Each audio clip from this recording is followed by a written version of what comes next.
This video will introduce the new version of KherveFitting, which is version 1.64 25i30. If you have any issue with the software, if you cannot import, export your file, please email me. My email address is shown here. If you have any wish to have new features, again, please email me. Do not hesitate. This will just make the project better. So I will introduce the new version using a sample, a metal sample which has been cleaned using argon. Here is the sample manager, and you can see 8 rows with the first row made of unclean carbon. And I can continue writing here. So this was cleaned 4 times, now it's cleaned 5 times, and clean 6 times. Every time you write something here, it is best to save the JSON. Okay, so now we have it there. We can sort of see the oxygen. So let's just select all the oxygen and maybe look at the plot here, and we can see that the first one is there is more surface oxide in the low binding energy, in the high binding energy side. So that's where the C double bond O and the OC double bond, the C single bond O will be located, and also the OH. And then it seems to stagnate around there because this oxygen is also part of the iron oxide. Okay, so to show you the new features, first, let's go into this oxygen, the first one, and I will show you first the mini peak fitting. So this is for people who just been introduced to XPS. So very simple mini peak fitting with just what we need. The methods show only the smart on the U2. That's all I will use. The smart most of the time. So the smart comprise the linear background if the intensity goes down, and the Shirley background if the intensity goes up.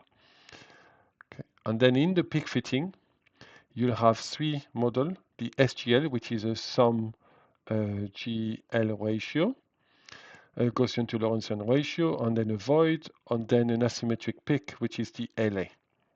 That's all is needed really.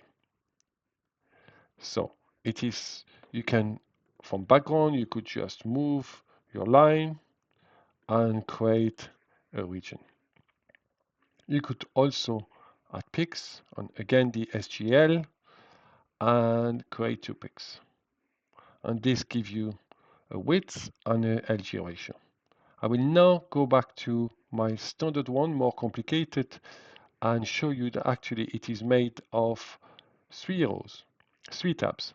The background tab, the peak fitting tab, and then the batching tab, which will allow us to do a batch operation.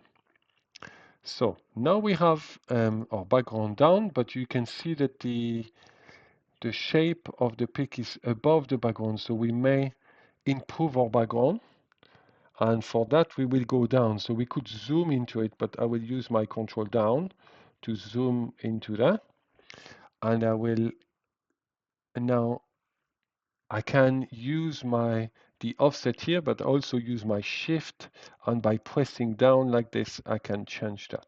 So around there, and maybe my background around here. So those are really things that is not really visible by the eye, but I prefer to do it that way. So now peak fitting, let's try to peak fit this. And this is done very quickly, so you don't need a 20 iteration for that. And I may just check again by going down, control down, and you can see that the peak is slightly bigger.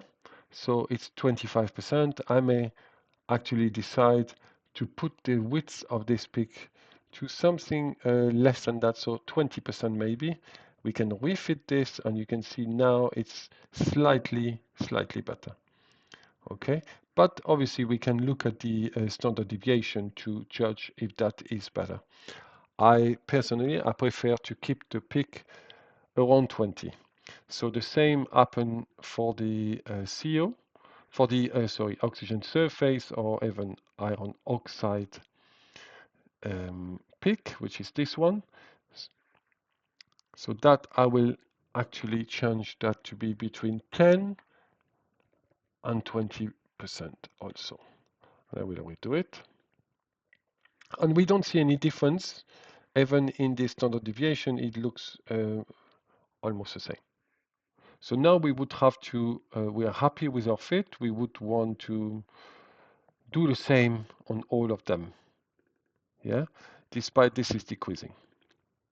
So for this, I have created this new tab. So you have patching, and as default in this list, all the core levels in this list here is also shown unselected. You can unselect them all, and then you would have, let's say, to select the oxygen 1s if we want to do, but you can also select all those, and if you have peak fitted those, the first row, then you could propagate that row to all the different core levels by selecting all, yeah? But this time we will use the propagate fit to column, so just the oxygen. And for that, I can select all the oxygen 1s, but I can also right click and use the select all oxygen 1s. And then propagate. And this happen. We've propagated. And to show you what it looks like, if I go to oxygen 1s4, you can see that this is the same thing. So all we have to do now is to do fit selected core levels. So you will obviously start with oxygen 1s, which was done. Then he goes to the next one, and what we can see is actually the width is increasing. That may not be something we want to happen. That doesn't look real. So we had 1.9. I think this was quite good. And I think for the next one, I want 1.9.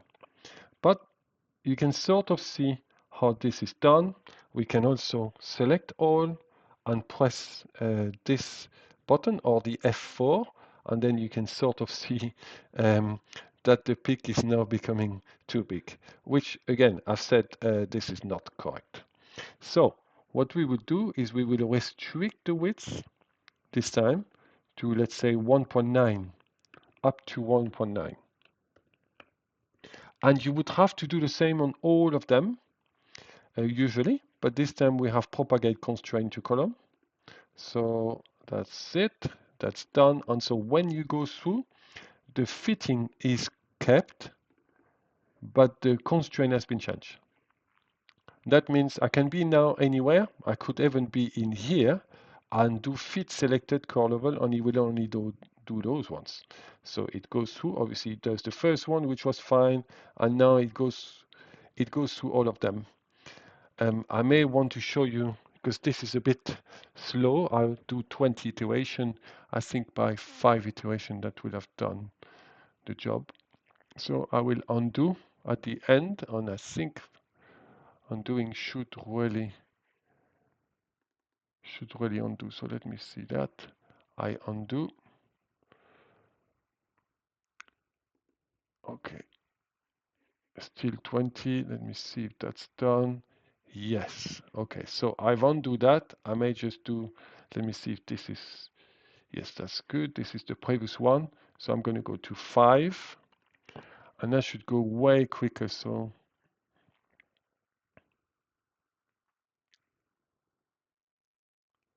okay. So now we are going to look at the results. Hopefully that has been done. Actually, something happened. I did not, I went too far in my precision. I didn't propagate. So this is 1.9. Let me propagate. And let's see if the propagation has been put. Yeah, 1.9. So we fit. And now that should work to the way I want it to. And we can see that this is now maximum 1.9, and maybe this looks way closer to what I would expect. Okay, so something like this. If I select them all, we can do F4. You can see now on clean, clean, and so on and so on. It's more something I would expect. You can also use the now right click, and that will decrease. So you can sort of follow this pick a bit easier. Something like that, yeah. So this one goes in, but maybe we could continue. So now I've stayed too long, so it's going to go back to the same location, I think. Yeah, something like that. So now you can sort of see if you're happy with that fit. Okay, so this is now the batching operation. I think it's a very good addition. The next thing I want to show is this, the survey. So in here, we have this AutoID, and we can click it, and before there was way more things. It becomes now a bit more simplified, and all you would do here is you would run, and then a new table comes along. So this is done with a prominence of 0.9%. So any picks below this 0.9 will not be selected. So that's what those picks here, that's why those picks are not selected. Okay, and then he found maybe that there is copper, but it's a very low level, and the confidence is less than 90, so it's not selected. And then iron is obviously selected, so we have something that looks like 20 1:2 ratio. Okay, and then we can go to maybe lower. So something like 0.5, and you will find that zirconium now is found, and nitrogen, yes, at 400. Definitely we have zirconium. And the reason I know we have zirconium is because we were looking at the evolution through the core level. And then we can go maybe to 0.4, and then we will find that chlorine 2p and chlorine 2s are found. So this is a good addition with the table, and maybe you'll find that this table sometimes is going into your survey. In here you have a label manager,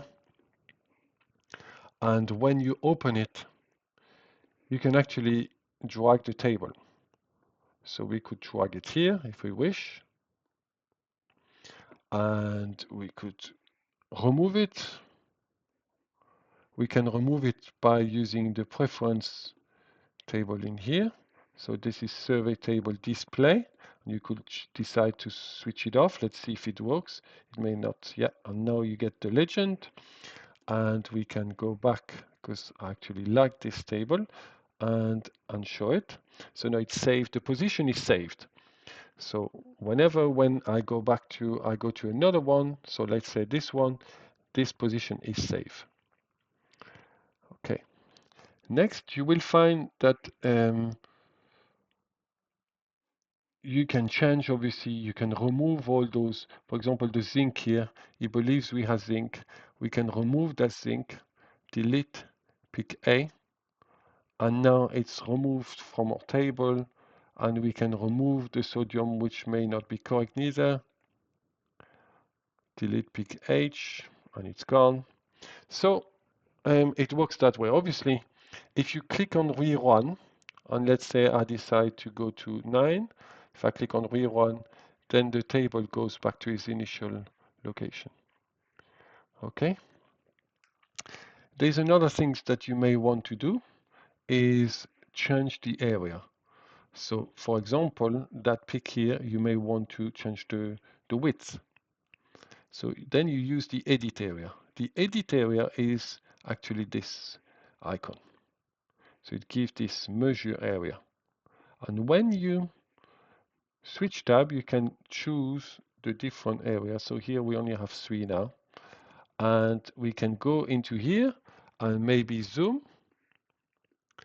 And we can decide to increase this peak region.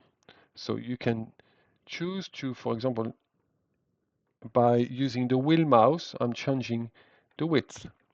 If the width, if the width is not changing, just click on the on the on the plot. That should just work. Just make sure, by the way, to always check what values it's taking, because right now it's Chromium 2S. You can change that just going to call over list and maybe selecting the iron 2P again. So we select that. Maybe by moving simply, yeah, we still have iron 2P, and now it's no more, it's SN3P. So let's go around there, and you can now iron 2P and then create, and you can see that those are negative values, so that's why you may not want to select this. We may just want to go here, but then just make sure you have iron 2P selected and create the area again. So then obviously the concentration will change, and it's for you to decide where you want the U2 trigger to end up. Okay, you may decide actually to go up to here. P. That's it.